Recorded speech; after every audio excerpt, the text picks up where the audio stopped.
yang dipimpin oleh Bapak Hubert. Kami tadi mendapatkan tema P5 tentang gaya hidup berkelanjutan. Di sini kami memilih topik atau judulnya Sekolahku Hijau, Sekolahku Asri. Di sini sudah artinya untuk Sekolahku Hijau, Sekolahku Asri. Yang pertama untuk tujuan, alur, dan target pencapaian proyek. Di sini hal yang perlu diperhatikan sebelum memulai proyek. Baik Sekolahku Hijau, Sekolahku Asri. Ini kenapa kami sampai angkat topik ini secara garis besar berdasarkan lingkungan sekolah kita mengenai hijaunya sekolah kita. Jadi bagaimana siswa dibimbing untuk mengidentifikasi kira-kira di sekolah kita ini keadaan nyatanya seperti apa, dan lebih ke hijaunya. Nah, hijau di sini lebih ke tanaman, sehingga di sini siswa dibimbing untuk mengidentifikasi hal-hal apa saja yang menyebabkan sekolah kita gersang. Kemudian hal-hal apa saja yang bisa kita buat siswa pecahkan untuk menyelesaikan persoalan kegersangan sekolah kita. Kemudian dari situ di sini ada nanti mengenai tanaman apa yang cocok untuk digunakan di sekolah kita, ditanam. Kemudian setelah mereka memilah jenis tanaman apa, mereka mulai menanam, kemudian merawat. Setelah dari situ mulai dilakukan presentasi. Nah, itu sudah dijelaskan di dalam modul ini. Yang pertama mengenai tujuan, alur, dan target pencapaian proyek. Kemudian untuk langkah-langkahnya, hal yang perlu diperhatikan sebelum memulai proyek.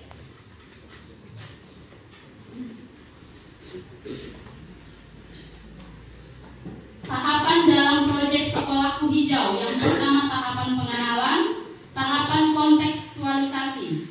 Di dalam tahapan pengenalan itu pengenalan terhadap permasalahan lingkungan sekolah yang ada melalui diskusi kelompok. Ini juga difasilitasi oleh fasilitator nantinya.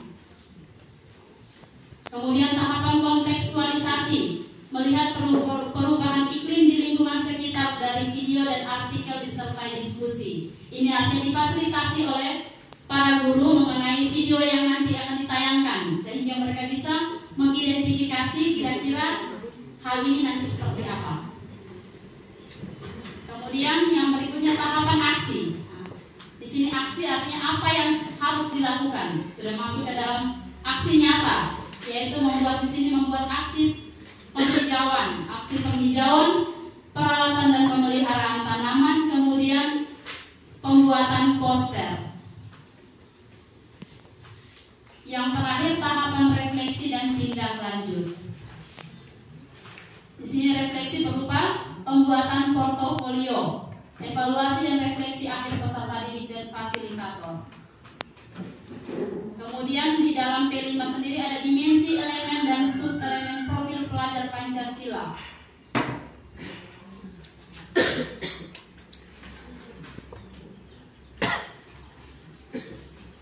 Mengenai dimensi profil pelajar Pancasila, kemudian bagaimana kritis dan seterusnya. Kemudian perkembangan sub-elemen antar fase. Di sini yang kami ambil yaitu memahami keterhubungan ekosistem bumi, menjaga lingkungan alam sekitar, mengidentifikasi, mengklarifikasi, dan mengolah informasi dan gagasan, merefleksi dan mengevaluasi pemikirannya sendiri. Artinya dari hal yang sudah diidentifikasi, diklarifikasi, seperti identifikasi tanaman-tanaman apa yang akan ditanam di sekolah kita, kemudian mulai sudah merefleksi dan dalam proses perawatan mulai sudah merefleksi dan mengevaluasi pemikirannya sendiri. Dari hal apa yang sudah dia kemukakan, yang sudah mereka kemukakan, mereka diskusikan, kemudian dicari jalan keluarnya bersama. Kemudian dari segi kreatifnya,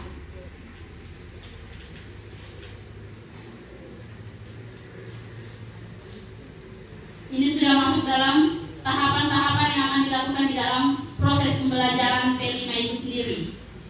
Di sini ada 11 tahapan. Yang pertama, pengenalan terhadap permasalahan lingkungan sekolah yang ada melalui diskusi. Ini 8 jam pelajaran. Kemudian yang kedua, pengenalan terhadap sumber masalah ketimpangan antara harapan dan kenyataan, solusi yang diusulkan peserta didik terhadap permasalahan bumi yang mereka pilih untuk dibahas melalui diskusi kelompok masing-masing. Ini 8 jam pelajaran. Yang ketiga, observasi permasalahan yang bisa berpotensi tidak menjaga kelestarian bumi di lingkungan sekolah. Ini 8 jam pelajaran. Yang keempat, sumber-sumber kontribusi jejak manusia. Kita mau eksekusi, nah, sebelum eksekusi nanti kepala sekolah dengan teman-teman kurikulum dengan tim di dalam coba lihat kembali kira-kira ini mana yang kurang lebih sesuai. Yang di proses penanaman itu secara hidroponik. Oh, pakai hidroponik. Berarti menggunakan apa itu? Itu pipa apa? Paralon kan? Pipa. Paralon ya. Nah, itu nanti maksud itu ini rancangan dari kelompok 1. Nanti didiskusikan lebih mendalam gitu. Apakah untuk di sini mau yang hidroponik atau yang langsung begitu kan? Nah, itu nanti disesuaikan dengan keadaan kita punya di sini cocoknya apa. Nah, itu yang didiskusikan bersama. Makanya tadi saya bilang ini boleh didiskusikan saat ini itu bisa. Misalnya kalau dari kelompok 1 mengusulkan seperti itu, dalam hal aksinya nanti anak melakukan penanaman bunga hidroponik ya itu. Nah, kira-kira menurut Bapak Ibu dalam hal aksi untuk P5 di kelompok 1 ini sudah mereka melakukan. Mungkin di sini kalau menurut saya kalau asli kita kan punya lingkungan sekolah luas, tanaman-tanaman pelindung untuk kita lihat rimbun, kita ingin berteduh di bawah, kan tidak mungkin kita berteduh hanya di bawah bunga yang ada di pot. Tapi yang dimaksudkan di sini itu hijau sekolahku hijau, sekolahku asli. Jadi bukan kita hanya melihat tanaman-tanaman indah di depan kelas atau apa, tapi kita butuh tanaman di mana kita kalau mungkin istirahat atau apa kita di bawah pohon itu dan apa kita bisa merasa sejuk dan sebagainya. Bukan hanya tanaman hidroponik saja. Kalau hidroponik saya rasa itu kita sudah lakukan dari dulu. Hidroponik memang untuk seperti SMA 1 yang dikasih contoh banyak orang. Dikasih contoh kita belum, tapi tanaman-tanaman kita juga kita sering siram dan itu bunga, tapi mungkin sudah tidak terurus. Tapi di sini mungkin saya tekankan itu pohon-pohon atau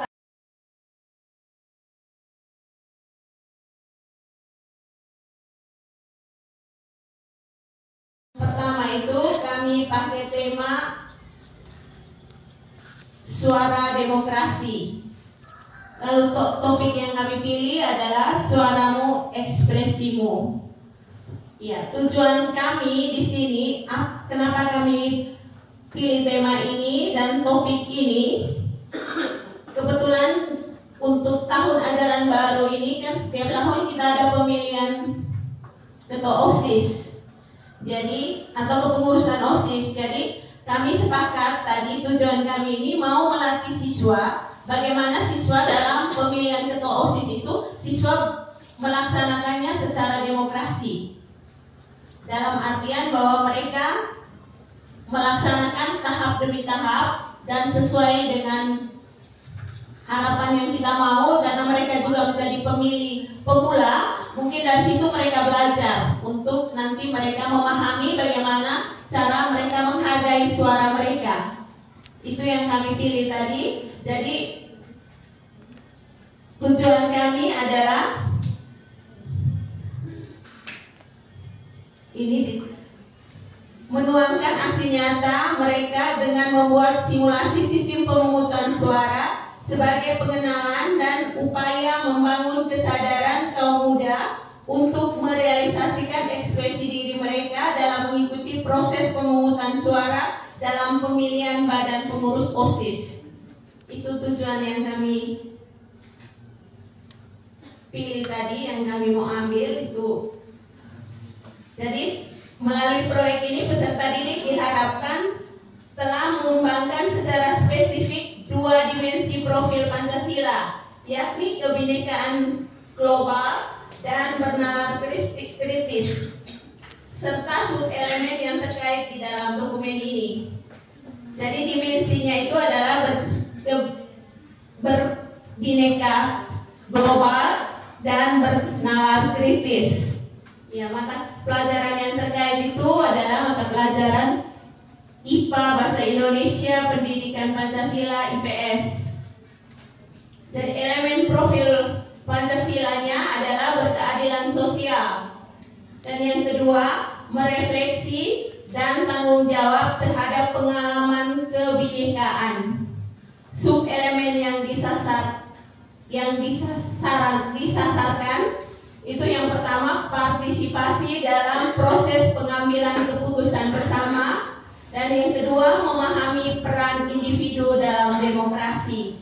Ya, kami belum sempat membuat dia punya alurnya tadi, tetapi secara bersama kami minta mungkin teman-teman di sini kita pikirkan nanti untuk terutama dari OSIS, karena kami di sini juga tadi tidak ada yang kelompok yang OSIS, kita belum berpengalaman untuk bagaimana dalam proses pemilihan ketua OSIS. Jadi mungkin nanti dari kelompok kami ini minta kerjasama dengan kepengurusan OSIS bagaimana sistem yang baik, tetapi kita berusaha nanti kita menggunakan tahap-tahap yang sesuai dengan pemilu. Mungkin nanti dalam merekrut calonnya, itu calonnya yang dipilih dari setiap kelas itu bagaimana, lalu nanti dalam sebelum mereka dipilih.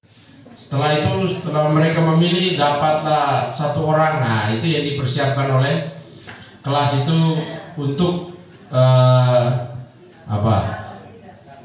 kandidat gitu kan. Nah, jadi mereka rancang waktunya. Jadi ini kalian punya calon. Nah, anggaplah ini basis kalian, kan gitu. Ini latih demokrasi loh. Ya, ini kalian punya, besok-besok dia ini calon bupati loh. Ini satu kecamatan misalnya, satu kelas satu kecamatan. Kan kita apa anaknya begitu supaya anak semangat. Oh iya. Jadi silakan di kalian bagaimana caranya supaya kalian punya calon ini bisa lolos. Kan begitu. Nah, kasih kompor-komporin gitu. Tapi ingat bahwa demokrasi, ya kita latih anak jangan sampai mereka gara-gara itu bisa berkelahi Bapak Ibu. Ya tidak. Karena menggolkan dan pindah itu kan ini, dan itu nyata di kehidupan bermasyarakat. Ya menjelang pilkada apa sekarang pilkades, ya apalagi pilkades sekarang kan ramai itu orang bisa berkelahi gara-gara mau rebut kepala desa. Itu jadi sekarang kita melatih mereka. Ya, dipersiapkan sehingga pada saat mereka benar-benar berdemokrasi di lingkungan masyarakat, ya mereka sudah terlatih dari sekolah. Nah ini Bapak Ibu, tolong ini dikonsepkan dengan baik, di tahapan apa semua itu ditulis dengan baik di dalam modul P5 itu. Nah, sehingga itu akan menjadi panduan Bapak Ibu dalam melaksanakan P5. Sehingga nanti saya yakin pasti hasilnya mengerucut kepada harus ada produknya, yaitu terpilih nanti ketua OSIS, kan begitu. Nah, tapi melalui mekanisme-mekanisme yang tadi mulai dari awal gitu. Jadi mungkin sebaiknya itu Bapak Ibu pelajari tentang mungkin yang KPU punya lah. Artinya coba aturan-aturan KPU, mekanismenya saja. Mekanisme di KPU itu bisa dilihat dan coba dibawa ke dalam konteks kelas, akan lebih bagus. Ya, sehingga anak sudah tahu memang sebelum dia nanti di pemilu atau pilkada. Ini berarti kaitkan ini dengan satu sisi pemilihan legislatif atau mungkin pemilihan kepala daerah, kan begitu. Nah, itu nanti dilihat baik mekanisme di KPU punya, ya mungkin bisa kita download di apa sudah dapat pasti. Ya pasti itu mekanisme itu ada. Tinggal itu dibawa ke kelas, kira-kira bagaimana. atau konteks ke sekolah. Nah, mekanisme itu kira-kira dibuatkan dalam proyek P5 kira-kira bagaimana untuk menggolkan tema suara demokrasi. Gitu Bapak Ibu. Saya kira ini menarik. Nanti tinggal besok kalau bisa diperdalam lagi dan minggu depan atau 2 minggu lagi mengerucut lagi. Jadi besok kalau saya sudah terbentuk tim-timnya, koordinatornya, yaitu koordinator mulai finalisasi sudah itu tema-tema. Nah, tema-tema sehingga bisa jadi sudah kita punya modul project sehingga bisa kita mulai eksekusi pelan-pelan. Mungkin modul 1 dulu. Kita golkan modul 1 dulu misalnya, ya modul 2, 3 kan masih bisa dievaluasi lagi, finalisasi lagi beberapa waktu yang akan datang karena tidak mendesak. Tapi modul pertama ini, sekarang penentuan modul pertama ini apa? Memang harus disesuaikan dengan situasi. Jadi mungkin yang saya ingatkan juga kembali nanti di raport P5 itu, jadi semua yang kita kerjakan ini nanti dibutuhkan saat pengisian raport nanti. Jadi mulai dari tema, topik, kemudian dimensi, elemen, subelemen, dan tujuan dari proyek ini nanti kita diteliti sebaik mungkin karena data-data ini yang nanti digunakan saat kita mengerjakan raport P5 anak di akhir semester. Jadi kalau misalkan semester ini kita hanya melaksanakan 1 tema, berarti nanti raport P5 untuk semester 1 nanti cukup 1 proyek itu, sedangkan sisa proyeknya kita bisa tambahkan di semester berikutnya. Ya, jadi 3 tema ini tidak harus langsung di semester 1, bisa dibagi di semester 1 dan semester 2. Ya, jadi mungkin itu saja sedikit tambahan dari saya. Terima kasih banyak untuk Bapak Ibu semua, khusus juga untuk kelompok 2.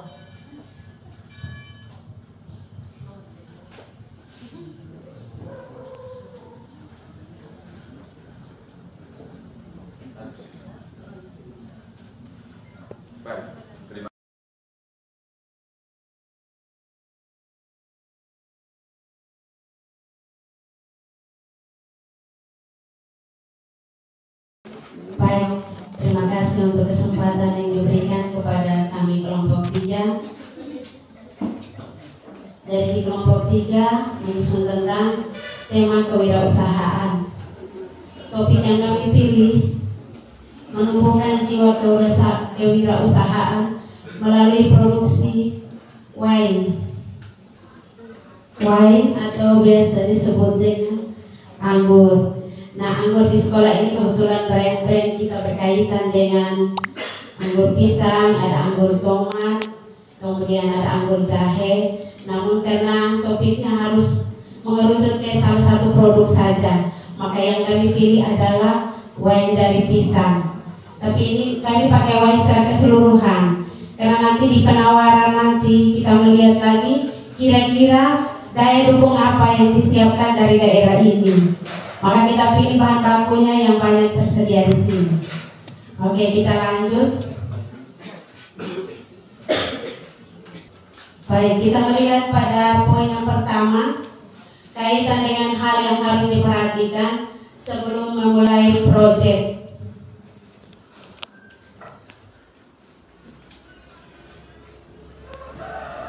Ini ada pengetahuan, kemudian ada peran aktif dari sekolah, kemudian ada komitmen dari seluruh warga sekolah, kemudian ada menyiapkan waktu khusus yang dikoordinasikan dengan seluruh guru mata pelajaran, dan yang terakhir kaitan dengan menjadikan proyek kewirausahaan sebagai pendukung dan pengembang kearifan lokal sehingga pelaksanaan proyek ini dapat menjadi integrasi yang menyeluruh, bermanfaat dan berkesinambungan bagi banyak pihak.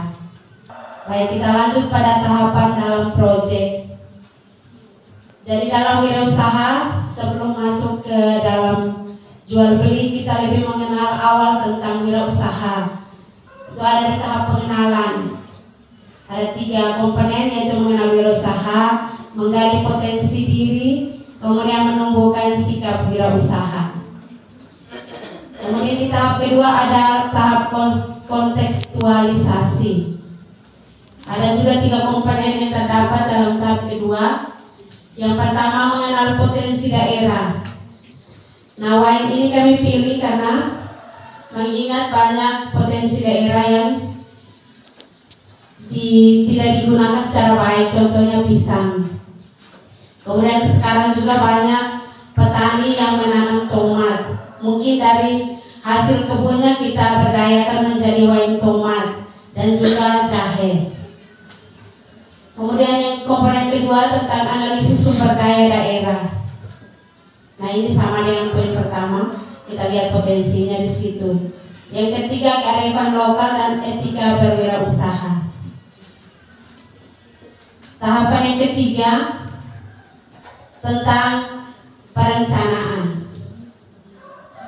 Sebelum kita melakukan perencanaan, kita lebih dahulu mengembangkan ide. Nah, ide yang akan kita desain, kita melihat kembali dengan daya dukung atau sumber daya yang ada.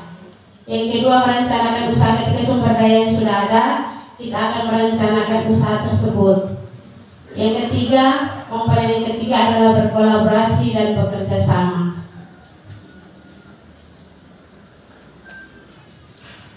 Tahap yang keempat adalah tahap aksi. Di dalam tahap aksi ada strategi dan inovasi dalam berwirausaha. Kemudian ada penyempurnaan karya dan strategi. Yang ketiga, wirausaha mandiri dan berkelanjutan. Itu masuk dalam tahap keempat. Sementara tahap yang kelima adalah tahap refleksi, menggenapi proses dengan evaluasi dan refleksi.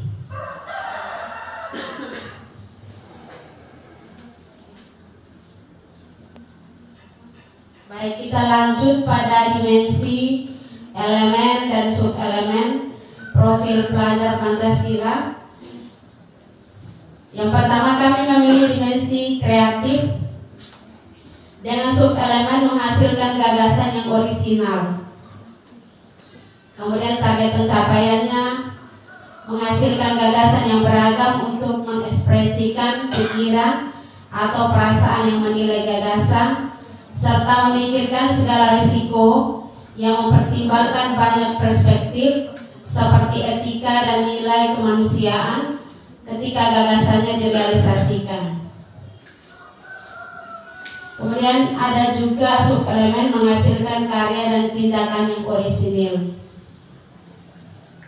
Target pencapaiannya dalam mengeksplorasi dan mengekspresikan pikiran dan atau perasaan dalam bentuk karya dan atau tindakan, serta mengevaluasinya dan mempertimbangkan dampak dan risikonya. Baik, jadi dalam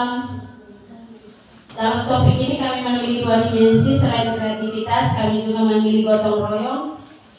Dengan subelemennya adalah kolaborasi atau kerjasama dengan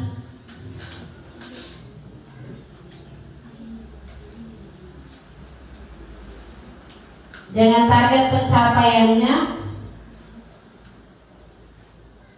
membangun tim dan mengelola kerjasama untuk mencapai tujuan bersama sesuai dengan target yang sudah ditentukan. Baik, jadi untuk referensi perkembangan subelemen kreatif, subelemennya menghasilkan gagasan yang orisinal. Orisinal di sini di prakarya ini kami lebih kepada keaslian. Jadi produk yang kami hasilkan itu benar-benar pure dari prakarya itu sendiri. Kami tidak mengambil produk orang dan memasang label. Baik, referensi perkembangan subelemen antar fase gotong royong. Kita lihat subelemen yang pertama, kolaborasi atau kerjasama. Untuk permulaan untuk berkembang, menunjukkan ekspektasi, harapan positif kepada orang lain dalam rangka mencapai tujuan kelompok di lingkungan sekitar sekolah dan rumah. Baik, relevansi proyek ini bagi sekolah dan semua guru mata pelajaran. Ada beberapa poin di sini. Yang pertama, salah satu agenda strategis pembangunan kepemudaan adalah menciptakan generasi penerus masa depan bangsa yang tangguh, mandiri dan berdaya saing, terlebih untuk memasuki era revolusi industri 4.0 dan peluang bonus demografi. Menyadari pentingnya peran dan fungsi yang melekat pada pemuda, maka pemerintah Indonesia berusaha untuk mengembangkan segenap potensi yang ada melalui penyadaran, pemberdayaan, pengembangan kepemudaan di segala bidang sebagai bagian dari pembangunan nasional dan dimensi yang menjadi sasaran pengembangan. Jadi tadi dari 2 modul ini yang sudah berulang itu kreatif, ya. Jadi kita usahakan elemen, dimensi, elemen dan subelemen yang ada itu kita boleh berulang, tetapi secara harus proyek itu harus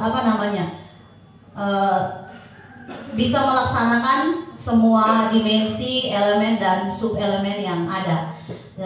Jadi mungkin nanti dalam pembuatan modul kita perhatikan lagi dalam menentukan dimensi, elemen dan subelemen supaya tidak berulang-ulang. Sedangkan nanti dimensi yang lain tidak terjamah sama sekali di dalam modul, tidak dikembangkan. Jadi nanti kita duduk bersama untuk membuat modul itu, kita perhatikan lagi dimensi, elemen, subelemen biar semuanya terlaksana, menyebar secara merata. Jadi tadi kreatif itu sudah ulang 2 kali. Jadi di kewirausahaan dimensi bukan hanya kreatif dan gotong royong, masih bisa ditambahkan lagi. Jadi mungkin nanti dilihat lagi mana yang mengena, bisa kita tambahkan lagi. Ya mungkin itu tambahan dari saya. Mungkin ada penegasan dari Bapak Simon. Baik, dari satu sisi kelompok 3 sudah membuat P5. Itu artinya Bapak Ibu sudah mulai bisa menyusun modul. Pengalaman ini kan bisa diperdalam lagi nanti. Nah, masalah topik, itu bisa nanti dibicarakan lebih mengerucut lagi besok, ya, untuk memperdalam ataukah ganti dengan topik lain, ya, atau bahan lain. Itu nanti Bapak Kepala dan teman-teman semua diskusikan dengan baik, karena itu pertimbangan juga dari sisi anggaran. Jadi dari P5 yang kita jalankan itu juga diperhitungkan dari sisi dana supaya sama-sama pikirkan, ya. Untuk saat ini ya memang kita berusaha untuk minimalisir ini untuk dana yang besar. Kalau untuk hanya beli 1-2 apa itu kan bisa, tapi kalau yang dana agak besar ya memang harus kas itu harus kembali. Nah, itu nanti kalau belum diprogramkan di Arkas itu memang kendala. Jadi itu dipertimbangkan dengan baik. Itu yang kedua. Kemudian berkaitan dengan asesmen, ya ini tadi saya bilang ini baru draft, masih gambaran besar. Jadi di P5 itu, di modul itu lengkap, nanti Bapak Ibu buatkan dengan asesmennya. Nah, asesmen ini kan nanti Bapak Ibu lihat, di situ juga ada formatif dan sumatif, itu pasti. Jadi formatif kemarin untuk umpan balik, memperbaiki proses. Jadi Bapak Ibu sambil mereka melakukan P5 ya Bapak Ibu juga asesmen sudah siap kan?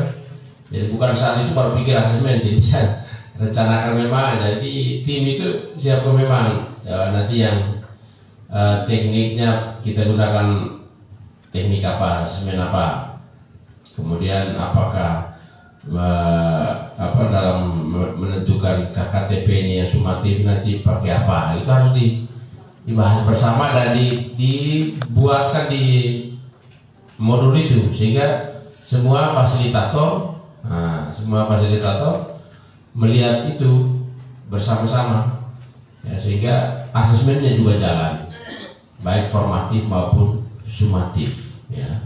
Nanti contoh-contoh di dalam modul-modul yang lain itu sudah ada. Nanti disesuaikan. Yang penting Bapak Ibu substansinya bahwa Bapak Ibu sudah tahu bentuk-bentuk asesmennya, ya. Kemudian ada juga kriteria tercapaian tujuan pembelajaran P5-nya. Jadi kan ada tujuan pembelajarannya masing-masing di P5 tadi, tujuannya itu. Jadi itu tercapai atau tidak, itu dinilai pakai apa. Kita mau pakai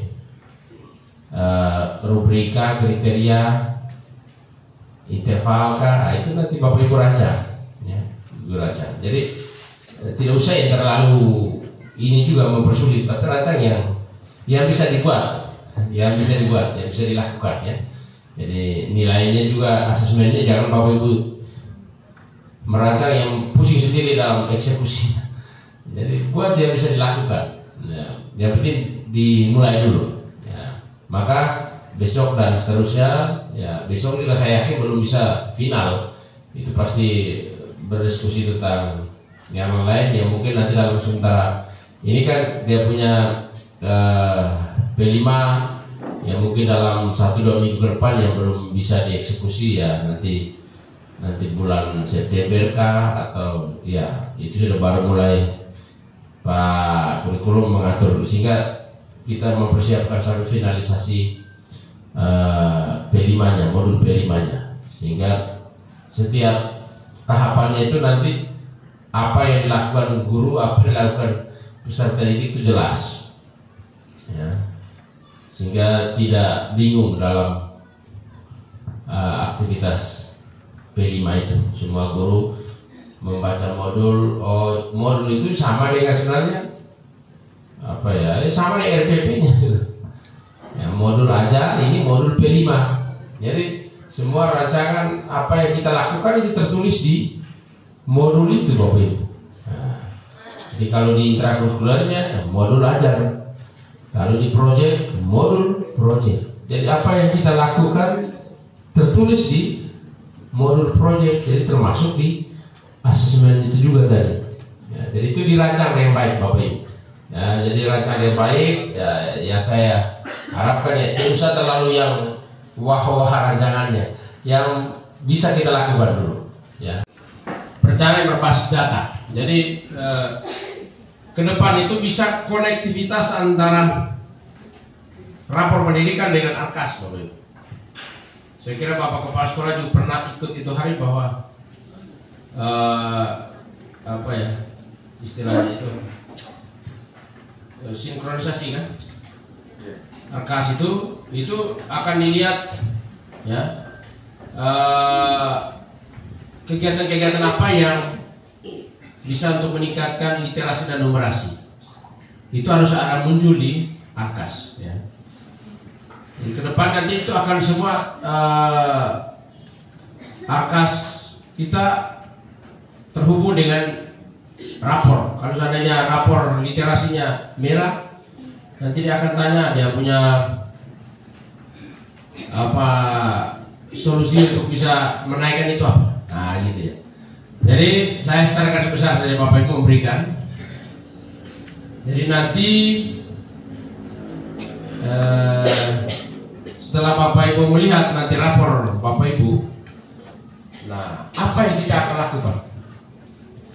Ini terdapat 3 langkah sederhana dalam perencanaan berbasis data, yaitu identifikasi, refleksi, dan benahi. IRB. Identifikasi, refleksi, dan benahi. Identifikasi apa? Permasalahan. Ya, mengidentifikasi permasalahan berdasarkan indikator yang ditampilkan di dalam profil pendidikan, ya, di dalam rapor pendidikan kita.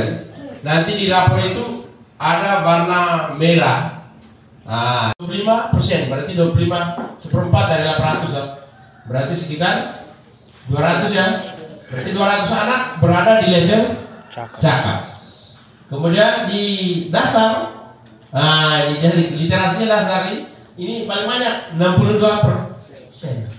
60 sampai 68 sudah 480. Jadi 480 anak itu berada di dasar ya, warna ini apa?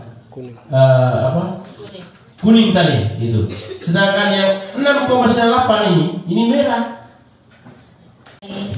Teman-teman di sini yang usianya masih mencukupi untuk berpartisipasi, mungkin pernah gagal di angkatan 1, 4, 7, 8, 9 kemarin, di angkatan ke-10 ini jangan putus asa, terus berusaha, pasti ada kesempatan untuk kita. Kemudian menyangkut PMM tadi Bapak Simon sudah menyinggung, saya harap teman-teman juga menyediakan waktu atau mungkin dari sekolah secara keseluruhan menyediakan satu waktu khusus untuk sama-sama menyelesaikan topik-topik pelatihan mandiri yang ada di PMM. Hasil akhirnya itu kita dapat sertifikat. Semakin banyak kita yang mengunjungi, menggunakan itu nanti dashboard PMM untuk sekolah kita di sini juga semakin meningkat. Ya, kemudian untuk modul ajar dan lain sebagainya, modul P5, teman-teman, Bapak Ibu di sini kalau misalkan dalam penyusunan masih ada mungkin ada hal yang mau ditanyakan, saya secara pribadi bersedia untuk dihubungi kapan saja.